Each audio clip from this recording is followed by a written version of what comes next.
Starting with the name of Allah the most gracious and merciful. Dear student, आज की इस class में हम डिस्कस करने जा रहे हैं unit number 10। And unit number 10 is about activity and exercise pattern. ठीक है, हम उसके इंपॉर्टेंस के हवाले से भी हम बात करेंगे कि एक्टिविटी और एक्सरसाइज जो है वो पेशेंट के लिए क्यों इम्पॉर्टेंट है, उसका जो है रीजंस क्या है। तो देखिए, पेशेंट्स की हीलिंग के लिए, पेशेंट की ट्रीटमेंट के लिए मोस्टली जब हम बात कर लेते हैं ना, तो we focus mostly on medication. हम मेडिकेशन के ऊपर फोकस कर लेते हैं, बट मेडिकेशंस के अलावा पेशेंट की एक्सरसाइज, पेशेंट की activity, along with that patient का जो हेल्थी डाइट है, ये तीनों चीज़ें जो है ये पिलर है पेशेंट की डिजीज से रिकवरी में और उसकी हीलिंग में। ठीक है, तो medication, exercise and activity along with that healthy diet, these three are the main pillar of healing and disease recovery. इसके हवाले से हम डिस्कस करेंगे कि एक्टिविटीज़ क्या है और एक्सरसाइज पैटर्न क्या है और एक्टिविटी और एक्सरसाइज में फ़र्क क्या है और उसके एग्जांपल्स क्या है। ये सारे कंसेप्ट जो है आज की इस क्लास में हम ऑब्जेक्टिव क्या है। Define term mobility, joint mobility, body alignment and body mechanics. Describe the benefit of activity and exercise, यानी उसके बेनिफिट्स क्या है ह्यूमन बींग के लिए। Identify the principle of gravity that affect balance. Discuss factor affecting mobility. Discuss the effect of immobility on human body. जो immobility है, lake of exercise है, lake of activities है, लेजी लाइफ स्टाइल है, उसके एक human being के ऊपर कौन से इम्पैक्ट हो सकते हैं। जिस तरह मल्टीपल जो है नॉन कम्युनिकेबल डिजीज़ का काज हो सकते हैं, तो वो हम along with it that review anatomy and physiology of musculoskeletal system and characteristic of normal movement. Describe the impact of immobility on physiologic and psychological functioning, यानी immobility के physiologic जो हमारे systems है और along with that जो हमारा psychological functioning है, brain की जो activities है, उसके ऊपर कौन सा उसका impact हो सकता है। और apply nursing process while planning for the client with altered musculoskeletal system। अगर कोई ऐसा पेशेंट है जो कि अल्टर्ड मस्कुलोस्केलेटल जो है वो प्रॉब्लम्स के साथ है, तो हम उसके ऊपर कौन सा नर्सिंग इंटरवेंशन जो है वो हम। तो first of all, activity and exercise pattern refer to a person routine of exercise, activity, leisures and recreations। ठीक है, एक्टिविटी और एक्सरसाइज के अंदर एक बंदे की जो रूटीन एक्सरसाइज होती है, उसकी जो रूटीन एक्टिविटीज़ होती है, इसके अलावा उसकी जो लेजर्स एंड रिक्रिएशंस एक्टिविटीज़ है, ये सारे उसका हिस्सा है। ठीक है, मैं ब्रॉडली अगर बता दूँ, देखिए एक्टिविटी और एक्सरसाइज इन दोनों में क्या फ़र्क है। एक्सरसाइज जो है ये एक सब कैटेगरीज है। एक्टिविटी जो है ये एक ब्रॉड कंसेप्ट है, एक्टिविटी एक ब्रॉड कंसेप्ट है एंड एक्सरसाइज उसका सब टाइप है। ठीक है, अब एक्टिविटी हम रोज़मर्रा ज़िंदगी में जो भी काम करते हैं जिसके लिए हमें एनर्जी की ज़रूरत होती है, ठीक है, जिसमें हम अपने बॉडी को मूवमेंट देते हैं, उसको हम कहते हैं एक्टिविटी। और एक्टिविटी सर्वाइवल के लिए ज़रूरी है, डेली लाइफ के लिए ज़रूरी है। एक्सरसाइज भी उसी एक्टिविटी का हिस्सा है, बट एक्सरसाइज जो है ये प्लान होता है।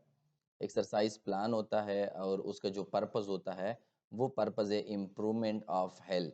तो एक्सरसाइज का पर्पस क्या है? Improvement of health.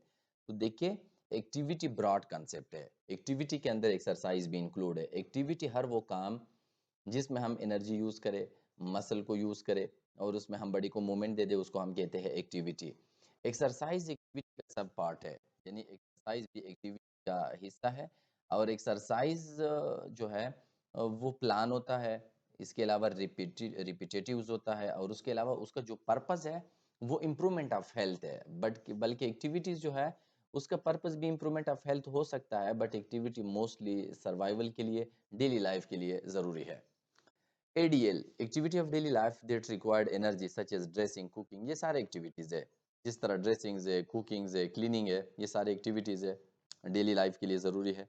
The type, quality and quantity of exercise. इसके अलावा जब हम एक्सरसाइज की बात कर लेते हैं तो उसमें हम टाइप की भी बात करेंगे, क्वालिटी की भी हम बात करेंगे एंड क्वांटिटी। ये सारे फैक्टर हम डिस्कस करेंगे और उसके ह्यूमन बॉडी के ऊपर जो इम्पैक्ट है उसको भी हम डिस्कस। अब एक्टिविटी क्या है? जिस तरह मैंने बताया कि एक्टिविटी एक ब्रॉड कॉन्सेप्ट है, यानी activity can be describe as energetic action. एक इंसान का एनर्जेटिक एक्शन जिसके लिए एनर्जी चाहिए, और as being in a state of movement, या बॉडी की जो मूवमेंट है। People must move to obtain food and water to protect themselves from trauma and to meet other basic need। एक इंसान जो भी काम करता है जिसके लिए उसको एनर्जी चाहिए, और इसमें वो अपनी बॉडी को इस्तेमाल कर रहे हैं, अपनी बॉडी को मूवमेंट देता है, ठीक है, बॉडी को मूवमेंट देता है अपने आप को प्रोटेक्शंस देने के लिए, यानी ह्यूमन बॉडी को प्रोटेक्शंस के लिए। इसके अलावा जो हमारे बेसिक फिजियोलॉजिकल नीड्स है, जिस तरह वाटर है, ठीक है, जिस तरह फूड्स है, जिस तरह एक्टिविटी ऑफ डेली लाइफ है, तो उसके लिए एक इंसान जो एनर्जी यूज़ करता है, एक इंसान जो बॉडी को मूवमेंट देता है, इन सब कामों को हम कहते हैं activity.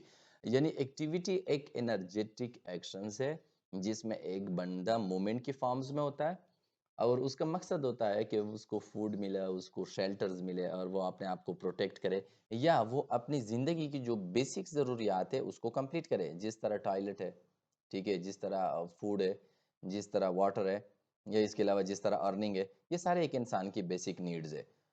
Bodily movement produce by skeletal muscle that required energy expenditures and produce progressive health benefits. अब एक्टिविटी जो है ये मस्कुलोस्केलेटल सिस्टम का फंक्शन है, यानी एक्टिविटी के अंदर हम musculoskeletal systems, bone, ligament, tendon, muscle को यूज कर लेते हैं, जिसमें हम एनर्जी जो है वो इस्तेमाल कर लेते हैं, और वो प्रोड्यूस कर लेते हैं हेल्थ। यानी एक्टिविटी की वजह से एक इंसान हेल्थी रहता है, ठीक है, एक्टिविटी की वजह से एक इंसान के अंदर जो है नॉन कम्युनिकेबल डिजीज नहीं होते, इंसान साइकोलॉजिकली फिट फाट होता है।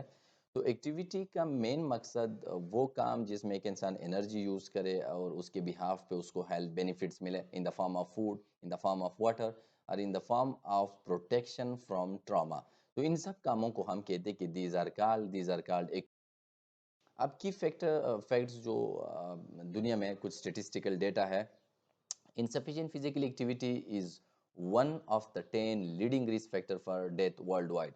दुनिया में जो 10 में से एक बंदा, उसका जो काज है वो है insufficient physical activity। यानी दुनिया में 10 में से एक बंदा, उसका जो डेथ काज होता है वो insufficient physical activity। मतलब यह है कि या तो वो डायबिटीज़ की वजह से मरेगा, या कैंसर्स की वजह से, या बाकी जो नॉन कम्युनिकेबल बीमारी है जिसका main reason insufficient physical activity है। Insufficient physical activity is a key risk factor for non-communicable disease such as cardiovascular disease, जिस तरह मायोकार्डियल इन्फार्क्शन है, कैंसर है, डायबिटीज़ है, इन सब को हम कहते हैं नॉन कम्युनिकेबल डिजीज। एक डिजीज होता है कम्युनिकेबल, जो कि स्प्रेड होता है फ्रॉम मैन टू मैन, और दूसरे को हम कहते हैं नॉन कम्युनिकेबल डिजीज स्प्रेड नहीं होते, ठीक है। Physical activity has significant health benefit and contribute to prevent non communicable disease. यानी फिजिकल एक्टिविटी जो है ये हेल्थ के लिए बहुत इंपॉर्टेंट है, और उसकी वजह से एक इंसान कार्डियोवास्कुलर, इसके अलावा जो है कैंसर और डायबिटीज़ जैसी नॉन कम्युनिकेबल बीमारी से बच सकते हैं। तो फिजिकल एक्टिविटी हेल्थ के लिए उसका जो बेनिफिट्स है वो बहुत। की फैक्टर, अब देखिए कुछ फैक्टर्स है और कुछ फैक्ट्स है जिसको हम डिस्कस करेंगे। Globally 1 in 4 adult is not active enough. दुनिया में 4 में से एक एडल्ट जो है वो एनफ एक्टिव नहीं है। More than 80% of the world adolescence, adolescence वो पॉपुलेशन है जिसका एज 12 और 18 ईयर्स के दरमियान में है। तो दुनिया में अप्रॉक्सीमेटली 80% एडोलेसेंस जो है वो इनसफिशिएंटली फिजिकली एक्टिव है, यानी वो एक्टिव है बट इनसफिशिएंटली, क्योंकि उसकी फिजिकल एक्टिविटीज उसकी हेल्थ की इम्प्रूवमेंट्स जो है वो नहीं कर सकता। तो मतलब यह है कि 80% लोग ऐसे हैं एडोलेसेंस जो कि इनसफिशिएंटली फिजिकली एक्टिव है। Policies to address insufficient physical activities are operational in 56% of WHO member state. WHO World Health Organization के 56% जो मेंबर स्टेट्स है उसके अंदर पॉलिसीज मौजूद है जो कि insufficient physical activities को एड्रेस करे। WHO member state have agreed to reduce insufficient physical activity by 10% by 2025। WHO के जो मेंबर स्टेट है वो इस चीज़ के ऊपर एग्रीड है कि हमने 2025 तक 10% फिजिकल एक्टिविटीज़ के अंदर जो है, यानी फिजिकल इनएक्टिविटीज़ के अंदर हमने रिडक्शंस लेके आना है। यानी मतलब यह है कि हमने 2025 तक इनएक्टिविटीज़ को 10% तक इम्प्रूव करके एक्टिविटी की तरफ हमने लेके जाना है। यानी जो 80% लोग इनसफिशिएंट फिजिकल एक्टिविटीज़ के साथ है, हमने उसमें से 10% लोगों को एक्टिव करके उसको हमने एक्टिविटी की तरफ जो है वो convert. What is physical activity? WHO defined physical activity as any bodily movement produced by skeletal muscle that required energy expenditure, including activity undertaken while working, playing, carrying out household chores household chores जो घर की हम सफाई कर लेते हैं या घर के कामों को हम पैटर्न्स देते हैं, क्लीनलीनेस कर लेते हैं, या घर के जो काम होते हैं उसको हम कहते हैं हाउस होल्ड चोरेस। ट्रेवलिंग है, इंगेजिंग इन रिक्रिएशनल परसूट्स है, इन सब चीज़ों को हम कहते हैं एक्टिविटी, फिजिकल एक्टिविटी। यानी जो है फिजिकल एक्टिविटी, वर्किंग है, प्लेइंग है, कैरिंग आउट हाउस होल्ड चोरेस है, ट्रेवलिंग है, इंगेजिंग इन रिक्रिएशनल एक्टिविटी, इन सबको हम कहते हैं फिजिकल एक्टिविटी। यानी वो एक्टिविटी जिसमें हम एनर्जी यूज़ कर लेते हैं, जिसमें हम बॉडी को और स्केलेटल सिस्टम्स को हम मूवमेंट देते हैं, ठीक है, और उसका काम डेली लाइफ जो नीड्स है, फिजिकल जो नीड्स है उसको कंप्लीट करना है, तो उसको हम कहते हैं physical activity. The term physical activity should not be confused with exercise. पहले मैंने बताया कि फिजिकल एक्टिविटी एक ब्रॉड टर्म्स है, ठीक है। एक्सरसाइज जो है इस फिजिकल एक्टिविटी का हिस्सा है, ठीक है। एक्सरसाइज जो है वो फिजिकल एक्टिविटी का सब पार्ट है, ठीक है। यानी जिस तरह हम कहते हैं ना कि एक स्कूल है और एक स्कूल के अंदर जो 6 क्लास है या 7 क्लास है वो इसी स्कूल का सब पार्ट है, ठीक है। अब स्कूल के अंदर बहुत सारे क्लासेस है और उसी में से एक क्लास 6 क्लास भी है जिसको हम कहते हैं फॉर एग्जांपल एक्सरसाइज। अब एक्सरसाइज विच इज अ सब category of physical activity that is plan. Exercise plan होता है, हर बंदे ने स्पेसिफिक टाइप ऑफ एक्सरसाइज करना है कि मैंने जिम्नास्टिक करना है, मैंने जो है जिम्स ज्वाइन करना है, मैंने गेम्स खेलना है, स्ट्रक्चर्स होते हैं। उसके लिए बंदा जो है वो स्ट्रक्चर सेट कर लेता है, रेपिटेटिव्स होता है, बंदा उसी टाइम पे वही एक्सरसाइज करवा देता है। जिस तरह स्पोर्ट्समैन होता है उसका एक स्पेसिफिक टाइम होता है, एंड एम्स टू इम्प्रूव और मेंटेन वन और मोर कंपोनेंट ऑफ फिजिकल फिटनेस। जिस तरह मैंने पहले बताया कि एक्सरसाइज जो है इसका जो पर्पस है, इसका जो एम्स और गोल है वो फिट रखना है अपने आप को, ठीक है, बॉडी को या किसी एक कंपोनेंट को फिट रखना है। Both moderate and vigorous intensity physical activity bring health benefits.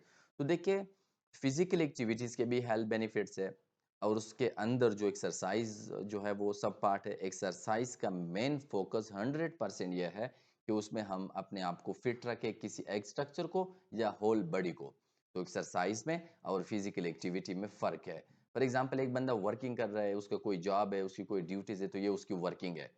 लेकिन अगर वो इवनिंग टाइम पे अपना टाइम निकाल करके वो जिम्स जाता है तो वो ये उसका एक्सरसाइज है। अब उसके लिए उसने प्लान भी सेट किया हुआ है कि मैंने इवनिंग टाइम पे जाना है, वो स्ट्रक्चर्स भी है, उसके अलावा वो रिपीटेटिव हर इवनिंग टाइम पे वो जो है वो जिम जाता है और उसका मेन मकसद यह है कि मैं अपने मसल्स बना दूं, अपने आप को फिट रखूं। तो that is called exercise, while उसकी वर्किंग उसको हम कहते हैं physical. Exercise is is a type of physical activity defined as a plan, structure, and repetitive bodily movement done to improve or maintain one or more component of physical fitness. अब देखिए exercise का मकसद change है।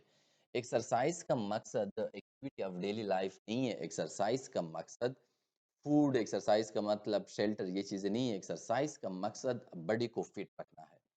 This physical activity for the purpose of conditioning the body, improving health and maintaining fitness, or it may be used as a therapeutic measures, ठीक है। Exercise जो है उसका पर्पस बॉडी को इम्प्रूव करना, हेल्थ को इम्प्रूव करना, इसके अलावा फिटनेस को मेंटेन करना, या सम टाइम एक्सरसाइज हम एज ए थेराप्यूटिक मेजर भी जो है वो यूज़ कर लेते हैं। जिस तरह पैरालाइज बंदा है तो उसको जो है फिजिकल थेरापिस्ट उसको एक्सरसाइज रिकमेंड करवा देता है, तो वो as a therapeutic measure use कर लेता है फॉर द ट्रीटमेंट पर्पस। एक डिसेबिलिटी को मिनिमाइज करने के लिए हम उसको इस्तेमाल। अब type of exercise physical activity जो है, physical activity can be classified aerobic exercise, यानी फिजिकल एक्टिविटी के अंदर जो एक्सरसाइज है एरोबिक भी हो सकता है, एनएरोबिक भी हो सकता है। स्ट्रेंथ और इंड्योरेंस के बिहाफ पे फर्दर हम उसको क्लासिफाई कर लेते हैं isometric, isotonic and isokinetic exercise, ठीक है। तो हम स्ट्रेंथ के बिहाफ पे, इंड्योरेंस के बिहाफ पे, बर्दाश्त के बिहाफ पे, पावर के बिहाफ पे हम उसको मजीद आइसोटोनिक, आइसोमेट्रिक और आइसोकाइनेटिक में हम उसको। एरोबिक एक्सरसाइज क्या है?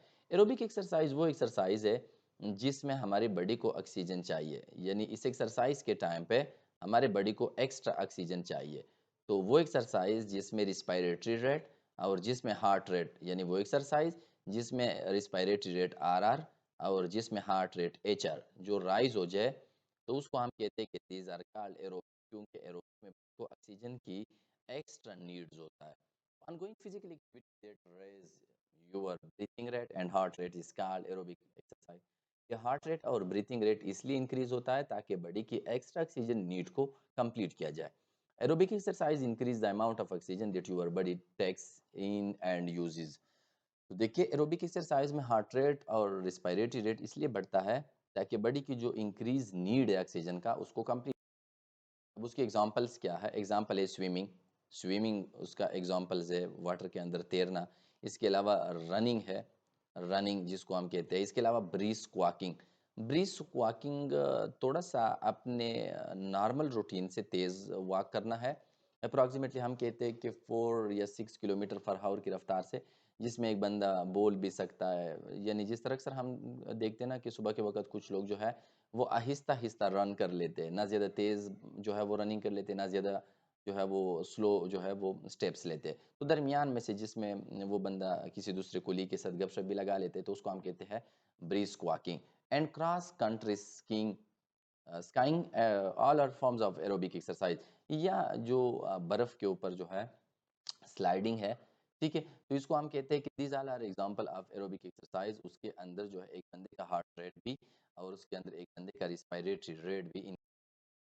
एनारोबिक एक्सरसाइज में intense physical activity that last for a few second to a few minute is called anaerobic exercise. अब देखिए एनारोबिक एक्सरसाइज वो है जिसमें हार्ट रेट और जिसमें रिस्पायरेटरी रेट नहीं बढ़ता। फॉर एग्जांपल एक बंदा अचानक एक हेवी वजन को उठा के दूसरी जगह पे रखे, तो उस टाइम पे ना उसका हार्ट रेट बढ़ता है क्योंकि बहुत शॉर्ट टाइम में वो एक एक्टिविटी परफॉर्म कर लेता है, इवन फ्यू सेकेंड्स के अंदर। ठीक है, तो इसको हम कहते हैं एनारोबिक एक्सरसाइज। एनारोबिक एक्सरसाइज में एक्स्ट्रा ऑक्सीजन का नीड नहीं होता। Most anaerobic exercise develop muscular strength, muscular endurance and flexibility. ज्यादातर जो एरोबिक एनारोबिक एक्सरसाइज है वो बॉडी के अंदर फ्लेक्सिबिलिटी, बॉडी के अंदर एंड्योरेंस, पावर और स्ट्रेंथ जो है वो जिस तरह मैंने एग्जांपल दिया कि लिफ्टिंग वेट, एक बंदा है और अचानक वो एक हेवी वजन जो है वो उठा ले। इसके अलावा डूइंग पुशअप्स, वो पुशअप कर रहा है। Along with it sprinting. Sprinting का मतलब ये है बहुत इंस्टेंट जो है। फॉर एग्जांपल ये दो कर्नर है, एक कर्नर वन है और दूसरा कर्नर टू है, और एक बंदा बहुत तेज जो है विद इन फ्यू सेकेंड वो यहाँ से जाके यहाँ तक चला जाए, पॉइंट वन से पॉइंट टू तक विद इन सेकेंड। तो इसको हम कहते हैं स्प्रिंटिंग, जिसमें बहुत कम टाइम लगे और एक बंदा बहुत तेज इंस्टेंटली जो है वो एक पॉइंट से दूसरे पॉइंट तक चला जाए, तो उसको हम कहते हैं स्प्रिंटिंग। इन सब के अंदर रिस्पायरेटरी रेट और हार्ट रेट नहीं बढ़ता, बल्कि उसके अंदर मसल के अंदर स्टोर एनर्जी हम यूज कर लेते हैं। सो दैट्स व्हाई उसके अंदर फ्लेक्सिबिलिटी, एंडेवरेंस जो है। इसके बाद एंड्योरेंस के बिहाफ पे और स्ट्रेंथ के बिहाफ पे हमने बात की कि तीन जो है वो एक्सरसाइज के एग्जांपल्स है।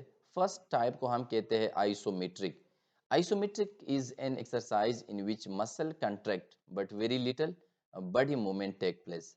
यानी ये जो एक्सरसाइज है उसके अंदर जो है वो हम बॉडी को मूवमेंट देते हैं, कंट्रैक्ट कर लेते हैं, but very little body movement take place. लेकिन इसके अंदर जो बॉडी मूवमेंट होता है वो बहुत कम होता है। ठीक है, यानी हम मसल्स को ज्यादा कंट्रैक्शंस देते हैं, बॉडी मूवमेंट ज्यादा नहीं होता। यानी ज्यादातर मसल्स के अंदर कंट्रैक्शंस होता है, मूवमेंट ज्यादा नहीं होता जिस तरह रनिंग में होता है। ठीक है, जस्ट लाइक द सेम।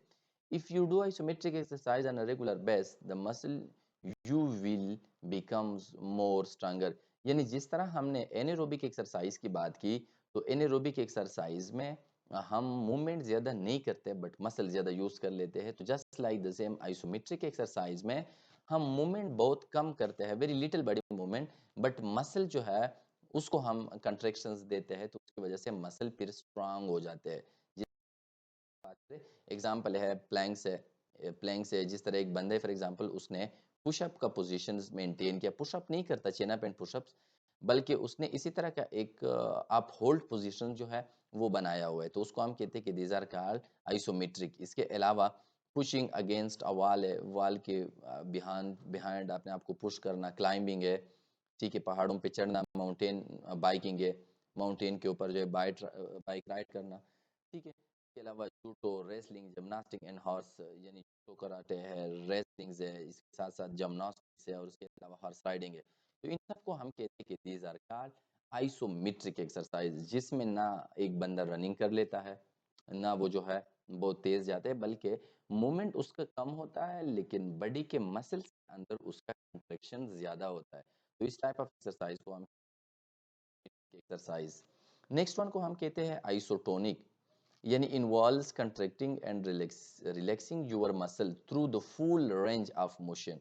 अब देखिए इसी तरह के जो आइसोटोनिक एक्सरसाइज है, इसमें हर एक जाइंट का जो रेंज ऑफ मोशंस होता है, हम उसी मसल्स को, उसी बोन को कंप्लीट रेंज ऑफ मोशंस में रिलैक्स और कंट्रैक्ट कर लेते हैं, तो उसको हम कहते हैं isotonic. Through repetition of isotonic exercise you can develop muscle strength and endurance again just like the previous exercise. उसके एग्जांपल्स किए, फॉर एग्जांपल पुशअप्स है, तो पुशअप्स में अब देखिए जो शोल्डर जॉइंट्स है, उसका जो रेंज ऑफ मोशंस है, हम कंप्लीट उसकी रेंज ऑफ मोशंस में इस शोल्डर जॉइंट्स को हम मूवमेंट देते हैं।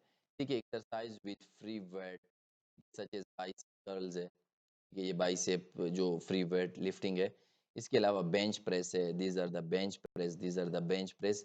लेग एक्सटेंशन है, these are the leg extension. ठीक है, तो इन सब चीज़ों को हम कहते हैं कि दीज आर कॉल्ड आइसोटोनिक।